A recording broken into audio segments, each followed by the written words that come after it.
In a world brimming with complexity, few creatures embody harmony like the honeybee. With tireless precision, she dances from bloom to bloom, each motion guided by millennia upon millennia of instinct, each act in service to the whole. And then there are the beekeepers, watchful stewards of this ancient symbiosis.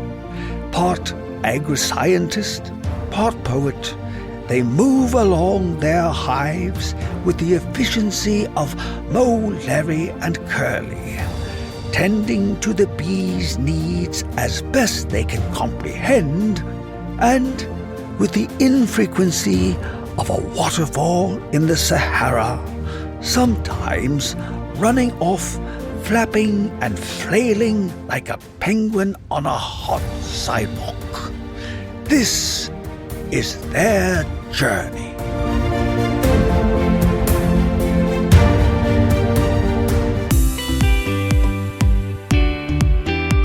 Welcome to Bee Love Beekeeping, presented by our great friends and partners in beekeeping, Mann Lake.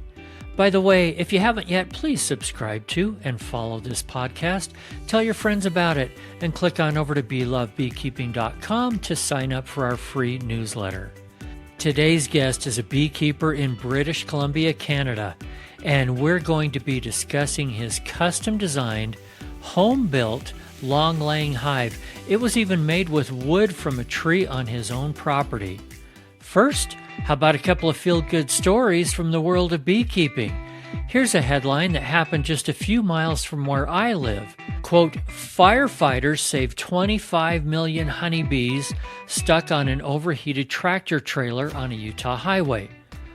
So, what happened is a semi-truck carrying approximately 480 hives broke down climbing Parley's Canyon. That's a high mountain pass near Park City. It was an unusually hot spring day, and the fear was that the bees were going to die from the heat as the truck was parked on the side of the highway for a few hours. But then to the rescue came a fire truck, which pulled up behind the bees, and the firefighters began misting the hives with water to keep them cool. And it worked. The bees survived, and not a single firefighter was stung. Next up, have you heard about the fancy new beehive in the White House's garden? Google it if you haven't seen it. It looks just like a miniature version of the White House. Anyway, it's gotten a lot of press recently, with the First Lady showing it off to King Charles and others. But then last week, something happened. The bees in that hive decided to swarm. According to a White House reporter, a huge swarm of bees took over the North Lawn driveway. She called it a bee tornado. A dense cloud of bees descended on broadcast tents before relocating to a tree. No injuries or stings were reported, but social media was abuzz with videos and jokes about the event.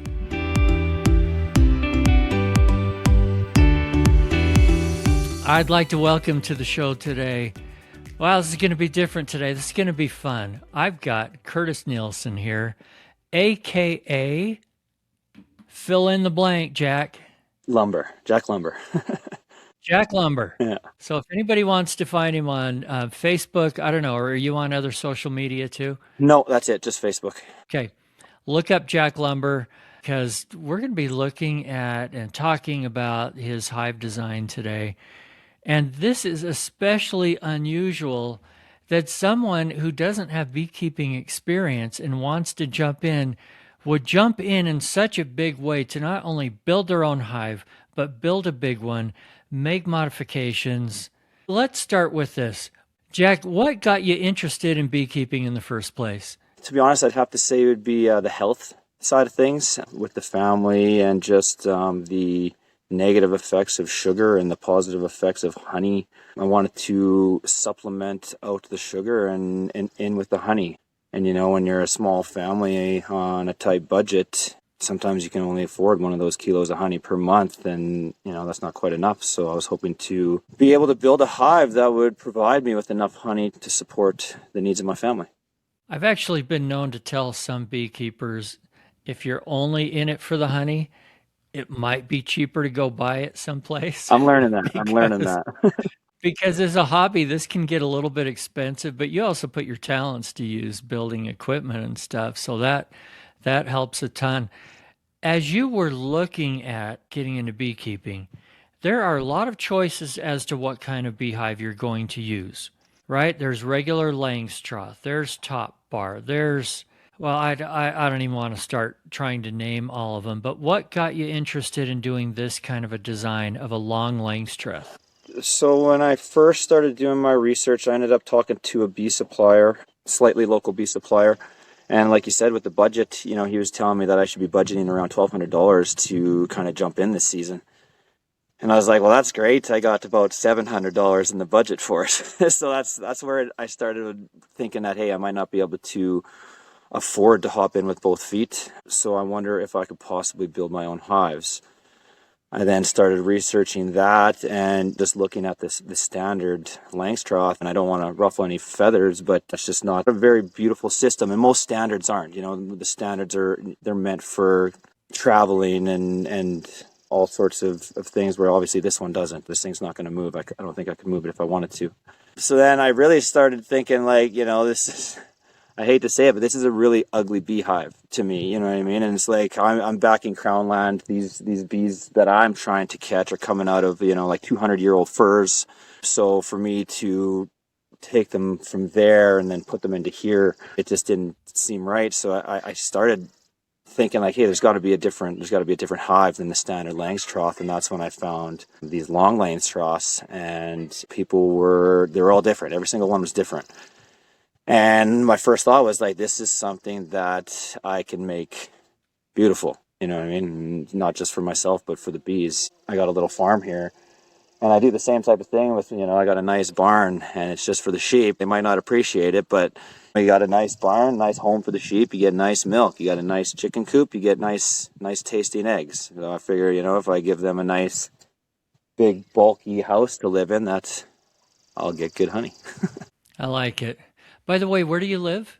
I'm in British Columbia, Canada, in central west on Chilcotin Plateau. I'm glad you're outside. We can see that gigantic tree behind you.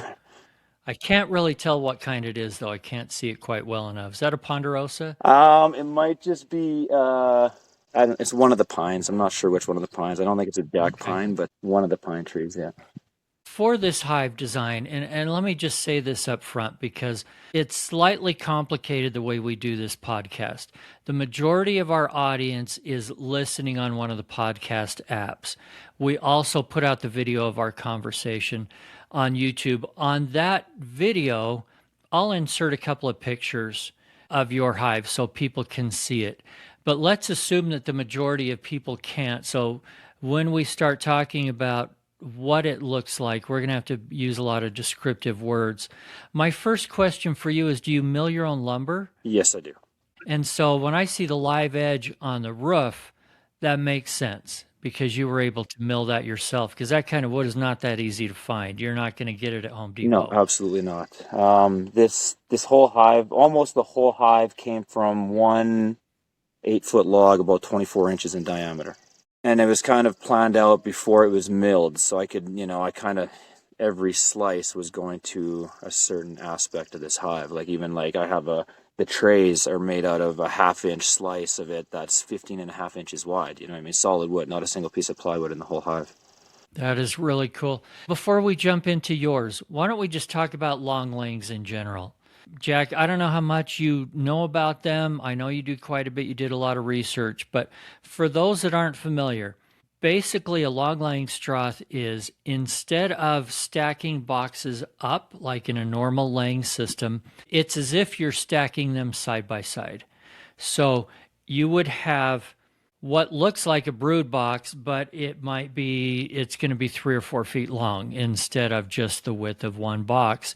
And the idea is you can then just take frames in a row and just have, instead of 10 frames in a box or 8 in a box, you can have 30 or whatever number it is that you choose to do. You can put a follower board. You can do different things. There still are ways to put queen excluders in, so you have some of the box that's for honey and some for not.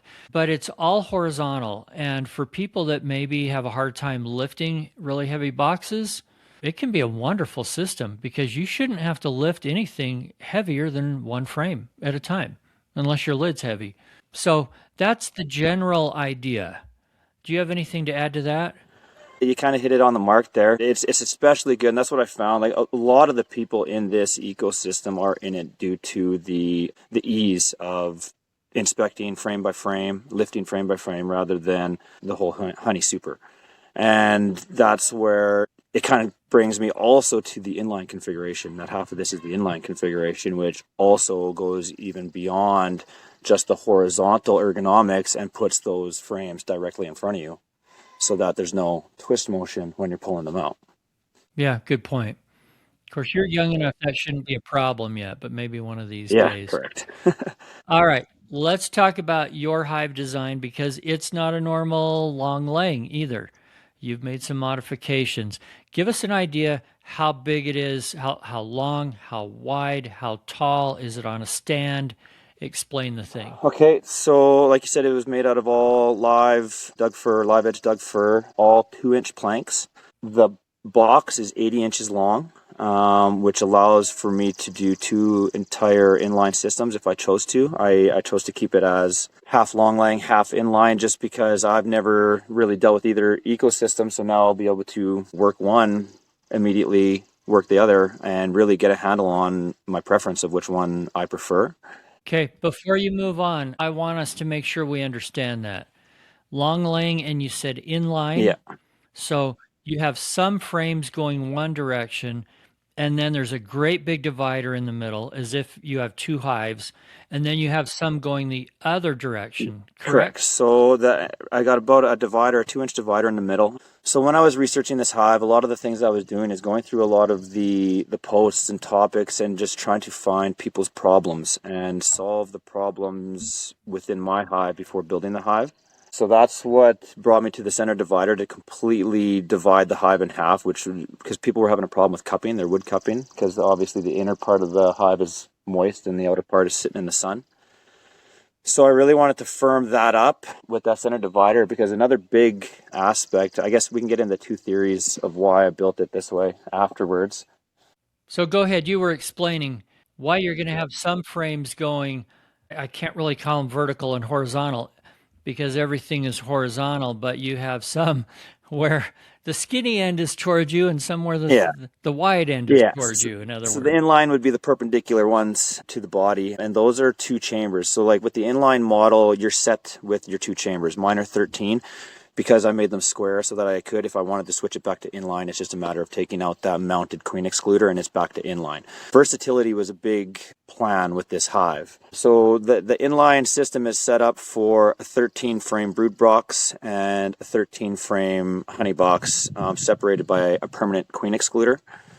Whereas, like you were saying, with the long line, you have a follower board, and the long line side can be a 6 frame, 8 frame, 10 frame, all the way up to the main box is 26 frames on each side. Well, you know your stuff, considering you're new at this. I can tell you've done a lot of research. Let me make sure I also understand one thing. You're going to use a queen excluder, and you are going to have honey supers on top of these brood frames, or horizontally next to? Both. So my plan with the main chamber, and I like running on theory, I don't know if it's possible, going through a few posts, people were saying that in this system, about a 13 frame brood is kind of sufficient. You don't really need to go beyond that. Otherwise, you're going to start getting honey in your brood. My original intention with the 26 frames was, if I could push brood to 18, 19 frames, which is what I read that standard Langstroth do. They do about 2 deep boxes of brood, running about 80%, so running 16 to 18 frames of brood, and then they go up into their honey supers. So I was thinking that I could possibly do the same thing. So then that would leave me with about 8 deep frames of honey, which I would then use that for winter storage, and then anything that goes up into the supers is kind of for me to harvest. Because that was another one of the magic ratio numbers, was for going into winter with these sealed chambers, that I'd want 4 open cell frames with about 9 honey frames. Quick break to discuss what just might be on your mind right now. Come on, admit it. You're imagining the upcoming honey harvest. Because no matter where you live in the world, it's either here now or it will be in the near future. And Mann Lake is making it so easy to plan for. Click on over to Mann Lake's website for an amazing selection of extractors, filters, bottling supplies, uncapping knives, supplies for comb honey, everything, and I mean everything you'll need.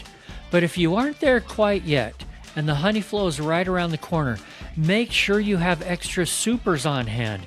You never can have too many or be too prepared.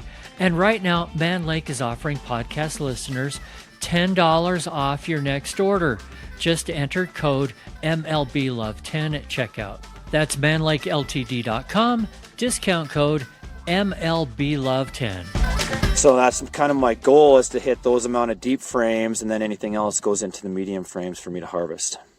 And how thick did you say the walls of this thing are? The original walls and the floor are 2 inches thick, but then in order to make the whole hive bigger, to allow the lid and allow the supers, I added an extra 1.25 inches on both upper sides. So the top 9 inches of the hive is 3.25 inches thick.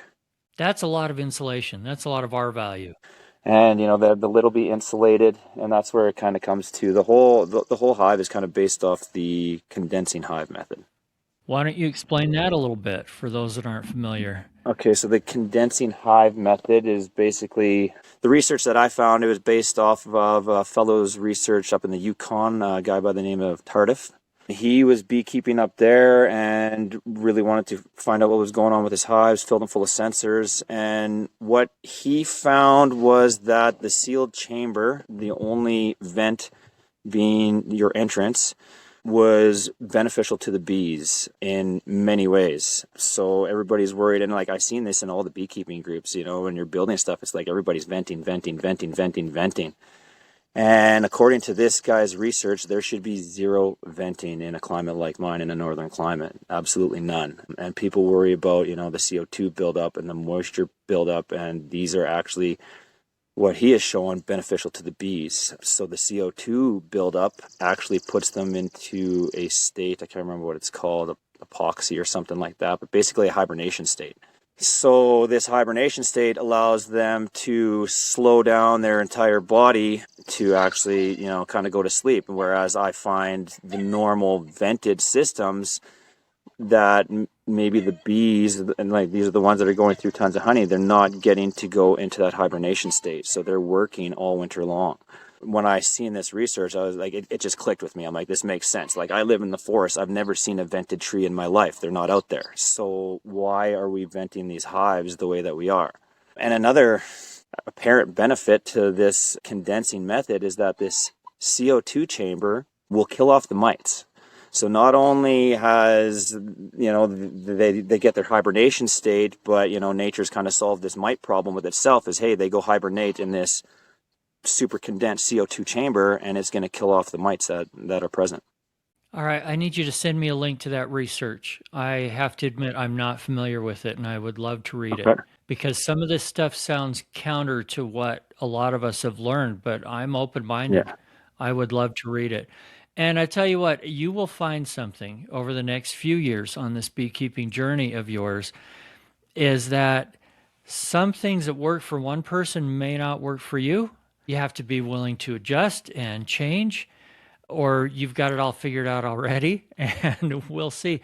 Where are the entrances and how big are they? So I have 2 hive gate entrances at each end, and these entrances are also kind of in line with this condensing hive method. They're really good for airflow. So they're very, very small little entrances, and I have 2 of them for higher flow, and then wintertime you break it down to just 1. And what these entrances do is allow, basically, and this is kind of how they market it, is they allow the bees to open and close the front door, basically, and regulate that one little bit of air that's coming in. They have a good chance of being able to block it or open it or do whatever they need to do with that air to regulate the hive. Are the entrances round or horizontal? They're horizontal and they're about 4 inches, and they seem to be about the 3/8 of height, the bee space of height. I also noticed on your Facebook page in one of the pictures you had a great big drawer on the bottom that you pulled out. Yes. Explain what that's for. So yeah, that was one thing that I was really unsure about installing in the hive, because that came in with a screen bottom, and when I put in the screen bottom, that to me was like, okay, now I'm making a space in this hive that the bees cannot get to. So if I have a problem with this space, that problem is on me to fix, because the bees aren't able to get there to clean it or do the business that they need to do. After talking to more people, I was kind of put in line that this is more of a treatment tray than a hive checking tray. So these trays I will fill with dementatious earth. So basically any bug or mite or anything that falls down out of the hive or off a bee or anything is going to fall down into the tray of dementatious earth, and then I will then find it and kind of know that, hey, there's some stuff going on in here that I need to take care of. I can't wait to hear how your first year goes. And I'll tell you what, let's make a date right now. 5 years from now, you're going to be back on the show. Okay. And you're going to be saying, every single thing worked, or here are the modifications that I realized I made to it. Absolutely. It's going to be fun to see. What kind of stand do you have this on? This stand is actually on 18-inch fir rounds. I was planning on building a little crib frame out of logs, and I had built this thing on pallets about 4 feet from where it's sitting right now, and I just could not figure out how I was going to move it onto the stand. So I brought these rounds that were actually, my fireplace takes 16s. I accidentally cut these at 18. I was like, perfect, they're beautiful, they still got lichen on them. So I brought those out, placed those in the pad, and then very sketchily pulled the whole hive kind of off the pallets, and the pallets tipped over, and it just kind of landed in place, and that's where it's going to live. And it just worked. Yeah. I think it looks great on the logs. Yeah, thank you. Tell me about the roof. Is that also that 2-inch or 2.5-inch thick? Yeah, the roof is 2-inch thick on the walls. The live edge planks are 1.5 inches. And then there's going to be, with the condensed hive method, the goal is to reach an R40 in the roof. So I'm going to be heavily insulating the roof. And with these hives, people use, like, over top of the inner box, they use blankets or wool insulation or whatever they need to give them that R40 and prevent that heat escape coming up from the chamber. And if you're worried about condensation, you may want to use something that would absorb a little bit of that also. Yeah. When you're talking about blankets or something. Do you have your bees yet? I do not have my bees yet. I'm actually I'm setting swarm traps. There's no apiaries. Closest apiary, and I don't even know if it's an active apiary, is 40 miles from here. But this property that I'm on now, I've been here for 5 years, and it has like the best bee population I've ever seen. And the honeybees showed up about a week ago, and the numbers of them are growing every day. Like, I just got these little bushes that are the first to bloom. We've had dandelions for about a week, and so the honeybee numbers are really growing. So I'm hoping that I can hopefully catch a swarm. I think you will. What are you using for bait? What kind of scent? I'm using lemongrass oil and a couple brood frames that I bought off an old beekeeper. And that's why I had one box that was one of my 4 mediums was an old deep that I bought that I cut down. You've got it figured out. How many traps did you say you're putting up? I'm putting up 3, and I baited the hive as well, because I do believe that it's like right back here in this crown land. They're flying right by the hive. I know it's obviously not the right height, but sometimes you get lucky. I've had it happen before. Yeah. It's rare, but it can certainly happen. Okay, this thing is 80 inches long. It's made of thick wood. Take a guess on what it weighs. I'd say 500 pounds. I'd say the lid on it is got to be 100 pounds. Before I got the hinges on it, I was trying to lift it up with the 2 hands, and it was tough. Yeah, the hinges. I think that could also be a game changer in this ecosystem, because I've seen a lot of complaints about the heavy lids on these things, and I installed 5 recycled hinges from deep freezers, the spring-loaded hinges, and they take all the weight of that lid. Oh, yeah. You've thought of everything. Yeah. So how much money do you have into this? Most of the money went to the frames, to be honest, the frames and the honey excluders. The actual hive itself, maybe $150 into the hive itself, and then the rest of the money into quite a bit of frames to fill it and the honey excluders and stuff. So maybe another $400 or $500 on all the fun stuff.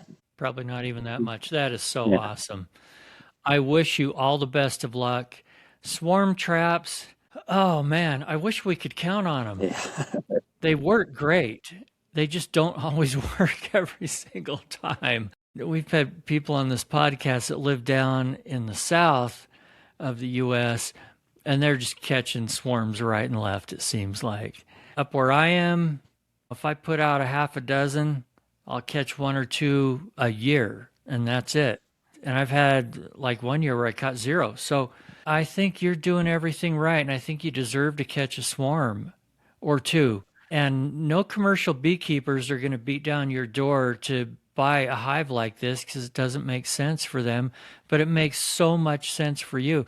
And I love how thick it is and what kind of R value that's going to give it. That is just so important, and it's going to be in many ways like them being in a tree. Correct. Or at least a horizontal tree. Yeah, a down rotten log. So in those swarm traps, that lemongrass oil works great. As you know, there's also other things that you can buy like Swarm Commander that a lot of people swear by. I've had good luck with lemongrass oil. There is a sort of a sweet spot between not using enough and using too much. And we don't have a scientific way to measure that I know of. But I know when you walk by, it really smells strong of lemongrass oil, you probably got too much. I usually just take a Q-tip and put 2 or 3 drops of oil on it, stick it in. That's all it needs. And then I'll refresh that once a week or something like that. And I'm sure there's people out there going, that's not how I do it. That won't work. And everybody does it different, and everything works different for different people. Yeah. And that's one thing that you're going to find about beekeepers and beekeeping. But hopefully you can also find somebody up in your neck of the woods that can be kind of a mentor to you that you can reach out to when you have questions and stuff. If not, give me a buzz. Yeah, definitely will. And honestly, that group that I joined on Facebook, the Langstroth Hive group, a bunch of amazing guys that really want to help you get on your feet. And that's kind of what helped me get on mine. Beekeepers are that way. They're very helpful and ask nothing in return. And you fit in so much because of your do-it-yourself attitude and being able to build this yourself and even change, design around from a traditional long laying yourself. And that's fantastic. So just enjoy the journey. Thank you. Jack Lumber is where people can find you on Facebook. And we're going to circle back in a while, and everybody's going to hear how well this works. Sounds good. Thank you very much. Thanks again for joining us on Bee Love Beekeeping, presented by Mann Lake. Another big thank you goes to Vita Bee Health for their support. Vita's Varroa control range of products includes Apistan, Epigard, and now Viroxan, extended release oxalic acid strips. Hey, thanks a lot, guys. And if you haven't yet, please subscribe to and follow the show, tell your friends about it, and click on over to beelovebeekeeping.com to sign up for our free newsletter. If you have a guest suggestion or topic you'd like discussed on the show, shoot me an email, eric@beelovebeekeeping.com. And remember, if you're not just in it for the honey or the money, you're in it for the love. See you next week.